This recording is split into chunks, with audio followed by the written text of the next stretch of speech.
Ms. Joan Pereira. Associate Professor Danogo. Question 14, please.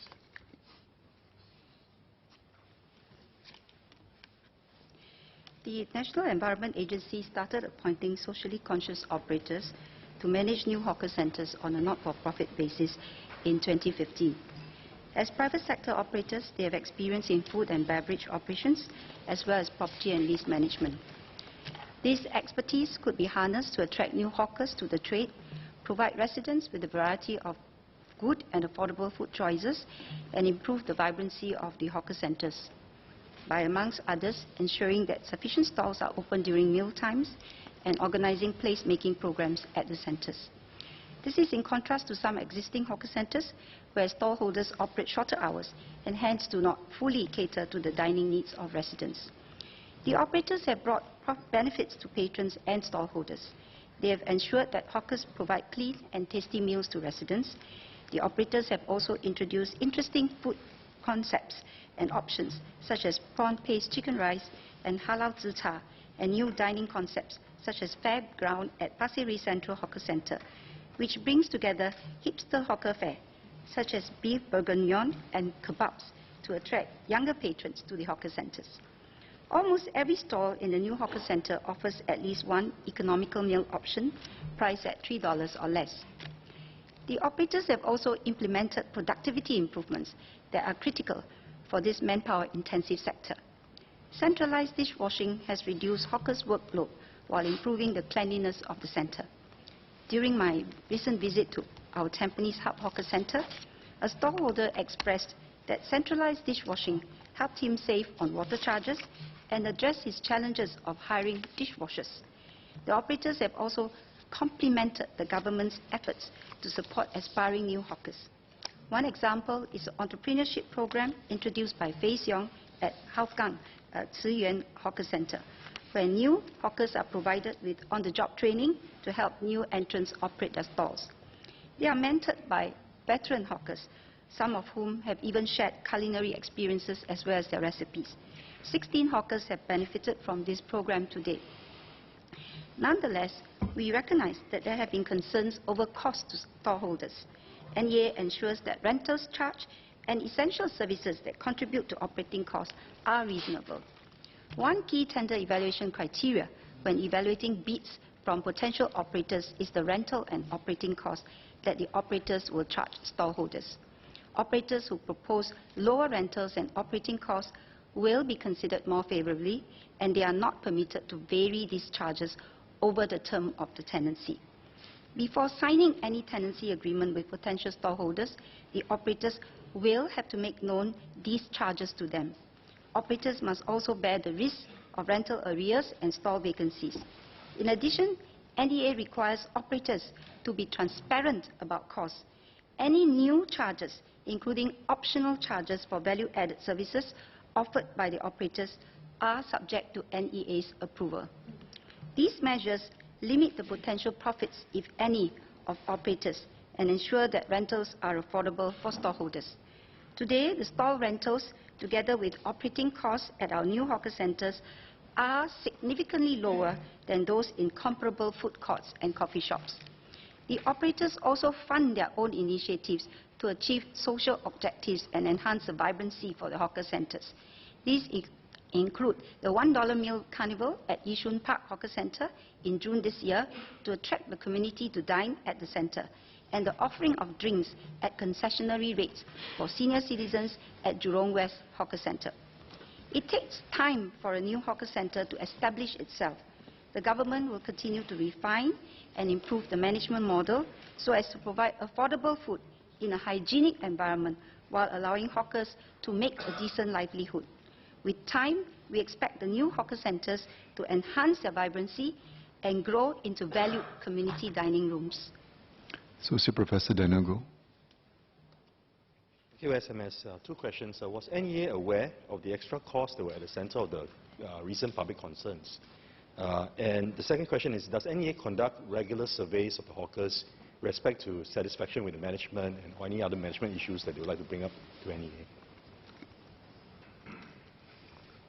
I think the operator had explained had come out to clarify, and we have also made clarifications, that the costs are optional costs. If you're referring, for instance, to the Hougang Tze Yan Hawker Center managed by Fei Xiong, that $600 was an optional cost and not a mandatory charge. As I've noted, all mandatory charges have to be declared upfront to the stallholders before they sign on the tenancy agreement. And even if there are optional charges or any new initiatives that will impact on cost, they are to inform us and to get our approval. So of the stallholders, 40-odd stallholders in Tze Yan, for instance, only 9 of the non-EP stallholders have taken up this optional charge. Actually, even though we have appointed operators to manage our new hawker centres, we also have place managers that visit the hawker centres regularly on a weekly basis to carry out checks on defects, on cleanliness, as well as to engage the stallholders. So the stallholders can at any time approach our place managers if there are pertinent issues. Mr. Zainal Sapari. I have a follow-up question for SMS. I agree with her, it takes time for the hawkers to actually establish themselves, but there are some that are still struggling among the hawker centres managed by the social enterprises. So I would like to ask whether NEA would consider lowering the rentals for a period of time until they could actually pick up enough business to make it sustainable. As I've noted for the new hawker centres, the rentals for the stalls as well as the operating costs, which are for essential services, cleaning, dishwashing, general cleaning, dishwashing and so on, are made known upfront to the stallholders. So you would assume that when they actually sign on the tenancy agreement, they will have taken into account all these costs in their computations. In fact, even in our existing hawker centres, which are tendered out, they would also have tendered based on what they understand to be the market in most instances. So at this point in time, we have no plans to offer any subsidies because they actually came in knowing what the costs are. But having said that, we do understand and appreciate the concerns of the stallholders, and we are keeping a close watch on the situation.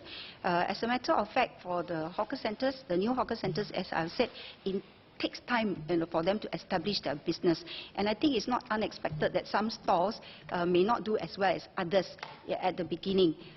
In fact, the turnover or the vacancy rate for these new centres are actually quite comparable to our existing centres. And in fact, the footfall for some of these hawker centres have increased over time significantly. So we are keeping a close watch.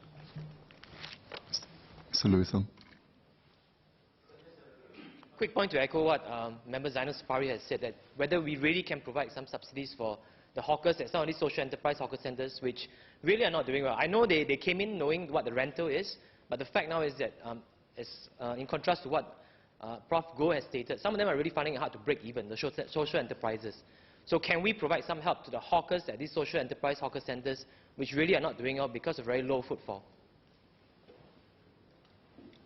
I think that when there are specific cases, it can be made known to us. But as I've said, we keep a close watch on the viability of the businesses in these new hawker centres. And as of now, even for the hawker centres, which had some bad press coverage and apparently low footfall, they have actually improved their business significantly. In fact, the operators have been able to enhance the vibrancy of these hawker centres. For instance, providing free shuttle bus service to the nearby industries and factories, as well as office workers to dine in the hawker centres, complimentary car parking, as well as discounts, lucky draws and so on, to bring them in. And for instance, in Jurong West Hawker Centre, they have managed to bring in some popular stallholders, which have also significantly increased the footfall. So based on our understanding and survey of what's happening, we do not see that there is a need to do this. But as I've said, if there are individual stalls that face problems, we can always take a look at it. Associate Professor Daniel Goh. It's a quick follow-up, SMS. Regarding the social enterprises, are they sustainable? Because if they're facing problems in terms of keeping up with costs themselves and trying to, I don't know, get more money because of putting in all this extra costs to the hawkers. Are they doing well? Is the model sustainable in that sense? I think the earlier question wasn't about whether the social enterprise was doing well, but the particular individual storeholders, right, from MP Louis Ng. As regards the social enterprise, as I've said, when they bid for the hawker centres, our KPIs, they have been able to provide affordable food, a good variety of affordable food to residents, ensure that the hawker centres is able to provide meals at all times of the day. They were able to enhance the vibrancy of the hawker centres and also implement productivity initiatives. We have actually renewed their tenancy.